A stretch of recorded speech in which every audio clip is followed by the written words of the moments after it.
यहाँ पर मैंने अजवाइन का प्रयोग किया है।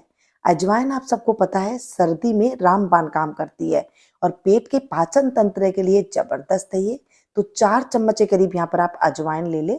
अजवाइन को थोड़ा सा झाड़ ले, फटकार ले, कहीं के इसके अंदर धागे वगैरह होते हैं वो निकल जाएगी, थोड़ी मिट्टी वगैरह होती है वो निकल जाएगी। अगर आपके यहाँ धूप आती है तो थोड़ा सा इसे धोकर के अगर आप रख लेते हैं तो वो बहुत अच्छा काम करता है। ठीक है, अब इसको हम पीस लेंगे। जैसे पाउडर होता है ना, इस तरह से आपको पीस लेना है। मिक्सी के जार में बहुत अच्छे से ये पिस जाती है, इसमें कोई भी दिक्कत नहीं आती है। अब इसको बनाने का तरीका देखिए। सबसे पहले तो हम एक बर्तन को गर्म करेंगे। 1 चम्मच के करीब मैंने यहाँ पर घी लिया है। घी को ज़्यादा गर्म नहीं करना है, सिर्फ गर्म ही करना है और गैस की फ्लेम को हम बंद कर देंगे। जैसे ही घी गर्म हुआ हमने गैस की फ्लेम को बंद कर दिया और इसमें 1/4 चम्मच के करीब अजवाइन जो हमने पीसी है वो हम पाउडर डाल देंगे। और अगर आप खाली अजवाइन ले लेते हैं तो वो लूज मोशन का काम करेगा, तो इसमें थोड़ी सी 2 चुटके करीब आप इसमें सौंठ पाउडर मिला दीजिए।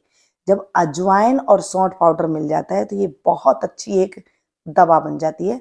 थोड़ा पतला है तो मैंने इसमें थोड़ा सा अजवाइन और मिला रही हूँ ताकि ये गाढ़ा हो जाए। अब ये ऐसे खाई नहीं जाएगी क्योंकि घुट्टी है, तो घुट्टी को मीठा करने के लिए मैं यहाँ पर देसी खांड का प्रयोग कर रही हूँ। आप चाहें तो यहाँ पर बूरा भी मिला सकते हैं, वैसे इसे बूरा के साथ ही खाया जाता है। और अगर आपके यहाँ बूरा नहीं है तो देसी खांड ले लीजिएगा, वो भी नहीं है तो फिर चीनी ले लीजिएगा, जो आपके पास है वो ले ले।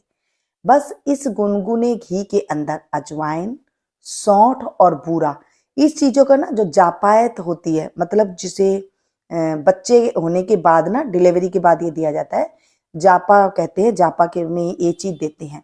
तो इसे खाने से क्या होता है, जो इम्यूनिटी पावर है वो स्ट्रांग हो जाती है और जो कहीं पर बलगम जमा हुआ है, कहीं पर अंदर कुछ भी खून में खराबी है, वो ये सही कर देती है। कई बार ठंड मौसम में कोलेस्ट्रॉल बन जाता है, कई बार ठंड मौसम में कफ, जुकाम, खांसी, शरीर थका थका रहना, ये सारी चीज़ें होने लग जाती है। तो जब हम ये चीज़ें 1 चम्मच भर के, आप जो बड़ा आदमी है उसे आप चम्मच भर के दे सकते हैं, इससे क्या होगा, उसकी जो हाजमा है वो एकदम सही रहेगा और बहुत अच्छे से ये बॉडी को रिपेयर करेगा। ज़्यादा मात्रा में आप सोचेंगे कि ये बहुत अच्छी इम्यूनिटी पावर है, ये च्यवनप्राश से भी अच्छी रेमेडी मैं आपके साथ शेयर कर रही हूँ। तो आप सोचेंगे कि मैं ज़्यादा मात्रा में खा लूँ तो वो आपके शरीर में लूज मोशन आपको लग जाएंगे और फिर दिक्कत हो जाएगी। तो इसे खाने का तरीका आना चाहिए आपको। लेने के बाद आपको 1 घंटा तक पानी नहीं पीना है। अब इसे खाना कब है, इसे आप सुबह सवेरे खा सकते हैं, जैसे लड्डू खाते हैं वैसे खा सकते हैं, या फिर शाम को खाना खाने के बाद खा सकते हैं। जैसे हम च्यवनप्राश का प्रयोग करते हैं ना, वैसे आप इसका प्रयोग कर सकते हैं। ये रेमेडी इतनी जादुई रेमेडी है कि अब सर्दी आने से शुरुआत में अगर आप इसे खा लेते हैं तो आपका गट बहुत मजबूत हो जाएगा। जब गट मजबूत हो जाता है ना, तो हमारे पास कोई भी बीमारी नहीं पनपती है। जैसे कई बार मच्छर खा जाने से बुखार हो जाता है, या कोई ऐसी चीजें होती है ना, पहले के जमाने में इतना कुछ नहीं हुआ करता था, आजकल ये चीजें ज्यादा हो रही है क्योंकि हम ये चीजों का प्रयोग नहीं करते हैं। अजवाइन है, सौंठ, इसकी जो मात्रा है, अजवाइन की मात्रा आधी चम्मच के करीब रख लीजिएगा और जो सौंठ है उसकी 2 चुटकी मात्रा रखिएगा।